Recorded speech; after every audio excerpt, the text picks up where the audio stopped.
All right. Hello, everyone. And I'm so very happy to have a very special person right now in this segment of the program. Um, and he's a very special person because he's helping people handle a very, very sensitive and very important area of life. The area of life that has to do with management of money and finances. I'm introducing to you my very good friend, Eric Miller, who is the co-founder and co-owner of Econologics, which is a very forward-thinking financial advisory company specifically for private practice owners. So Eric, thank you for joining me for this short interview here. It's never work with you. It's just always fun. Yes, thank you. Thank you. You're wonderful. So before I say anything else, which I definitely want to describe a little bit about my experience with you, I want to ask you the question of why a private practice owner or the management, the financial management of a private practice owner might be a little different than other types of financial management. Let's say the financial management of an employee per se. And what is the concept, the general concept that Econologics has about the management of finances of the private practice owner? I think the biggest difference is that when you're dealing with a private practice owner, the most of the wealth and the income that is channeling to the household comes from the practice, at least in the initial stages.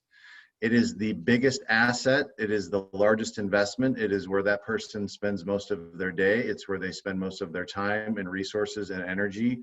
And it simply can't be neglected as just a job, like, someone that's just working for, a Fortune 500 company or working for, as a teacher or something like that.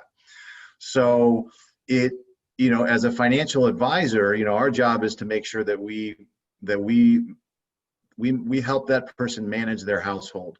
Well, their household, of course, the way that we look at it is their parent company. Like if you go back to corporate America, almost every big corporation has what's called a parent company. And then all of the other assets or investments that they have are simply junior companies to that parent company. And that's how we look at a private practice owner's household. Their parent company is their household. That's the most important entity. That's what we address first. But their business is such a significant portion of their overall wealth, it simply can't be neglected, because it is going to be a big part of them growing, the rest of their empire, so to speak. Eric, what is the single most important or most detrimental mistake that private practice owners make in regards to their finances? What is the one thing? I know there are many areas, and we can be speaking for a long time right now, and perhaps you'll talk a little bit about how people can get this assessment. But what is the one thing that you see all the time? I think it's just a matter of the practice owner doesn't really set up the business to serve their household as it should. And I think that's the biggest mistake that they make. Again, they look at the practice as more important than their household. And therefore they tend to either keep a lot of money in the practice, or they don't set up the cash flow of the practice to channel to the household to help them build reserves and get out of debt and do all the other things that are vital, so that you're not just relying on the practice for the rest of your life. Nobody wants to, I ask practice owners that all the time. It's like, do you want to rely on just one income stream for the rest of your life? And of course, the answer, well, I say it a different way too. Like look inside of a private practice owner's business. You would never rely on just one income stream, right? You have to offer multiple services if you want to survive. Yeah. Well, it's the same thing with your household. You'd never rely on just one income source. But that's the biggest mistake, is that they're not really, they don't set up the right systems to channel cash flow to the household. That's a big mistake that I see. Yeah, I agree with that, and let me just say as a testimonial that Costas and I joined Econologics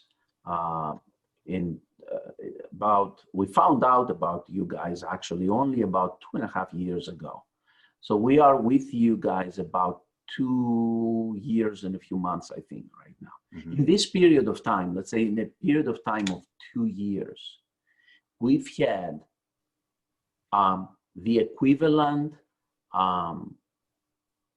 financial gains and appropriate financial management of the 10 years combined before. Yeah. Okay, guys, let me show you something. I cannot unplug the whole computer now and the webcam to show you, so you can see what is on my desk. I have on my desk a few PPS APTA magazines, a few HUDs, papers and stuff, and always two things. One is this right here. And I'm not prepared for this, by the way. It's totally impromptu. Okay, so this is actually the binder. I was about to say the Bible, but I'm saying the binder from the basic course that you take with Econologics to learn the financial system and how to help managing the finances of all aspects of your life, and not just finances. It's more than that. It's your entire, I don't know how I should describe it, because we talk about insurance, we talk about investments, we talk about your whole. I think the best thing, the way to describe it is that, look, you can go find financial education anywhere that you want to. This is the financial education, though, that practice owners need to have, because it relates to them. This isn't for just like rank and file people. This is what relates to them, so that they understand what they need to know about money and what they need to know to make sure that they build value in their business, so that they can create a maximum value business. That's why it's different, because most people aren't, other financial gurus or systems out there, they don't address the practice. And a big part of that Financial Freedom Summit that we cover, I mean, it's a day and a half we cover on how to create, what are the value drivers that are going to create more value in your business, to give you more time, to give you, a higher enterprise value, and then some options of how to transition and to start thinking about that. No matter what phase that you're in, how are you going to do that? And, we certainly, we need to make sure people are educated in that area, because, otherwise, if you're not, then what ends up happening is that you don't really pay attention to the value of the business. And after a while, people just kind of forget about it, and then it starts to deteriorate. And it's like, it's too important of an asset to let that happen. Yep. And as you saw on my front left, I had that. And on my back left, I have this. Yeah. This is the roadmap. So that's right. This is now, and this is what I love. Like, I meet with my financial advisor through Econologics every a few weeks. And it's not like a very vague thing. It's like very specific. These are all actual programs with steps one by one on the various areas, and when each step, with deadlines, when each step will be implemented in a very, very systematic fashion.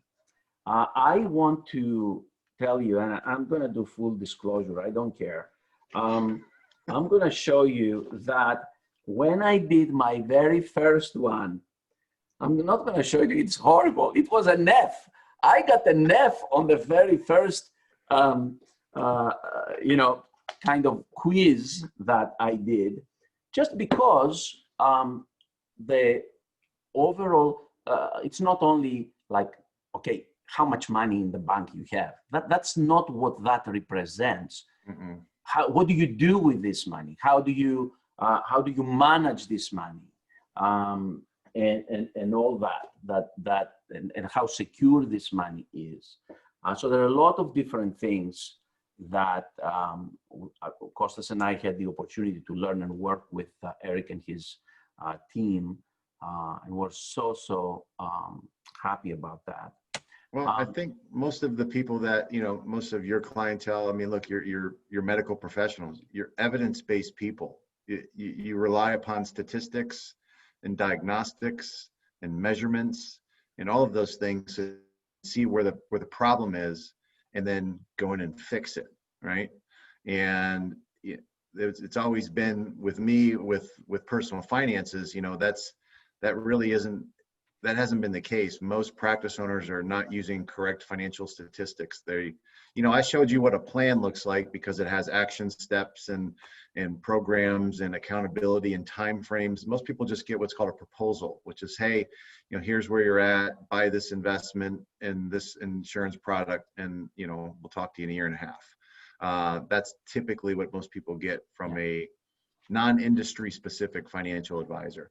That's not an indictment of all of them, but that's typically what I see out there. I understand that. Eric, now, how people can reach out to you, and how can they find out more? Yeah, they can simply go to econologicsfinancialadvisors.com. That's one thing they can do. They can go to Wealth for PTs. That's a financial success guide that we've written that they can download as well. So those two places, they have a wealth of information and downloads and financial education and everything that you want to know about what we do in our practice. And I can send you the links if you want to include those in the sure. sidebar as well. And of course, if anybody wants to reach out to us directly, we'll get you all the information on how to get in touch with Eric if you did not get these links or you cannot see the chat right now. Okay, here is I wanted to ask you a question. I was just thinking of what would be my last question for you. Mm-hmm. But I think, for some people, it may be a very valid question. For me right now, with what I know, I would call it kind of a stupid question. I was going to ask you, okay, what would be the financial outlook for next year and how that would affect like my finances? But for me, it is kind of a little bit of a stupid question, just because the way we have talked about things and the way you have helped us arrange our finances, it's not going to make too much of a difference anyway, whether the market goes this way or that way or the other way. No. And that's the beautiful thing. I really like the healthcare industry as a whole. And, all of you that are healthcare professionals and own private practices. And, I know, look, there's cut and reimbursements, and I know that there's a lot of negative things, but it's still an area that people, there's a high demand. You see a lot of growth in this area. And I don't think that's going to change. And a lot of money goes into this area. I mean, it's a multi-billion dollar industry. And as long as you know how to create value, as long as you know how to separate yourself from your competition and have good systems in your business and offer really good alternative, income streams, and you market really well, I mean, you can really do well for yourself and what's going on in the current economy. And I don't know if we're going to have another stock market crash, and I don't know if there's going to be, a destruction of the dollar, and I don't know if Donald Trump's going to turn into Donald Duck. I don't know that, right? So it's like, I don't know what's going to happen to that end. I do know that you can control your financial outcome through a good attitude, good habits, which is what you've done the last few years. That's why you guys are where you're at. I mean, your habits are in, and then following the right action plan and strategy, and being pretty focused on that. And that's how you're going to win the game. So, Eric, thank you very much for doing this. And although I want to keep talking for hours, we'll have to end it because the rest of the program has to continue. But thank you so much. And everybody go to econologicsfinancialadvisors.com, correct? yes. All right. Thank you, Eric. Thanks, Demi. Take care.